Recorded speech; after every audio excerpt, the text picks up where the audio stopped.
Hi everyone! Today we will discuss the pendeloque earrings. Another type of earrings which became popular in the second half of the 18th century, although it was well established 50 years early, was the pendeloque. Its design is characterized by a marquise-shaped surmount supporting the central ribbon bow motif and an elongated drop of a design similar to the surmount, frequently decorated with a swinged center.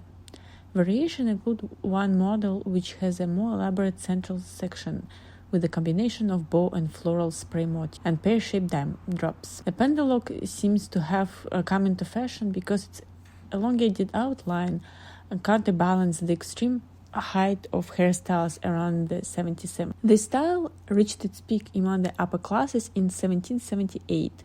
Another favorite type of pendeloque, besides those set with diamonds or paste, is the one with a pear-shaped pearl drop, usually set as a swing center in a diamond-set frame. Findesiecle. As a consequence of the opening up of Japan to trade with Europe in the 1850s and in revolution there in 1866, Japanese art, until then a little known in the West, started to exert considerable influence on the evolution of ornament and decoration. In the mid-1870s, it became popular in Europe to mount small pieces of Japanese metalwork as jewelry. Shakudo and shibuichi, the metal inlay techniques developed by samurai sword makers for the decoration of sword mounts and guards, entered the world of jewelry. Shibuichi and shakudo plaques and miniature fans decorated with flowers, butterflies, insects, birds, and bamboo provided with a small suspension hook became very fashionable earrings, and the Europeans soon began to imitate them in chased gold and silver. A good example is the pair of pendant earrings in the shape of rectangular plug decorated with fan-shaped motifs. The increasing ease of travel in Europe encouraged interest in foreign countries, and people like to bring home souvenirs of the localities they visited. Italy, with sights and movements, was amongst the favored destinations. Souvenir earrings are usually made of materials which are typical of a certain location. Roman mosaics or micro-mosaics made of miniature glass depicting sites of Rome or scenes from the Campania, and a Florentine mosaic made of larger pieces of variously colored inlaid semi-precious hard stone. Usually in floral patterns, were extremely popular. Roman and Florentine mosaics had in fact been used in jewelry since the early 1800s. The earliest form of mosaic earrings consisted of a simple oval plaque connected to a smaller panel surmounted with fine gold chains. Later examples dating from the 1860s and 1870s are much more varied in shape and often reminiscent of archaeological revival designs. Among the plethora of 1860s and 1870s earrings, another type can be clearly distinguished, known as the fringe earring.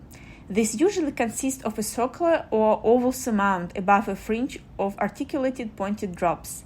It was popular throughout Europe, but especially fashionable in England around 1870s, where the drops tied up to form a compact fringe of tapered gold chains. Archaeological influence is frequently noticeable on the surmounts of these earrings. More expensive examples of diamond-set fringe earrings, though less common, are well known. Naturalism in jewelry reached its peak in this period under the spell of the Parisian Oscar Massin, whose naturalistic and botanically accurate creation, characterized by trembled and pompeial decoration, became a model for jewelers throughout Europe. Caskets of flower heads, sprays of leaves and flowers, and single flower head clusters were to be seen on grand occasions. The design by Mellerio and by the German Friedrich Kroeter, the star motif had been popular in jewelry since the 1860s. At first, its design was exploited mainly for brooches, and only in the late 1860s was it introduced into earring design. Typical of this date are earrings mounted with large carbuncles, amethyst cabochons, or enameled gold bosses, inlaid at the center with a pearl or diamond star-shaped motif. In other examples, the whole earring takes on the shape of a star suspended by a simple hook from the ear. In the late 1880s and 1890s, knife wire settings came into favor, and this, together with the taste for light and less symmetrical shapes, prompted the creation of elaborate earring in the form of off-center stars. Many sets were made in the style, comprising earrings, a brooch, and a necklace, which could also be worn as a tiara. A design by Mellerio, commissioned by Queen Isabella II of Spain, is a good example. The fashionable design for they wear in the 1890s consisted simply of a single pearl embellished with small diamonds. At night, their favorite earrings would be a single diamond of a varying size. The change towards smaller earrings was this time dictated not so much by hairstyles. Long pendant earrings, which visually interfered with high collars and neck ornaments, disappeared almost completely.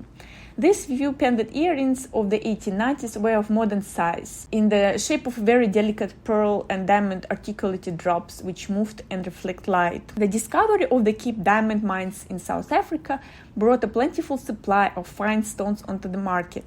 A single, large, flawless white diamond of high quality was now usually preferred to a fussy arrangement of small stones. The new brilliant cut involved a waste of up to 50% of the rough crystal. And today that's all we wanted to discuss.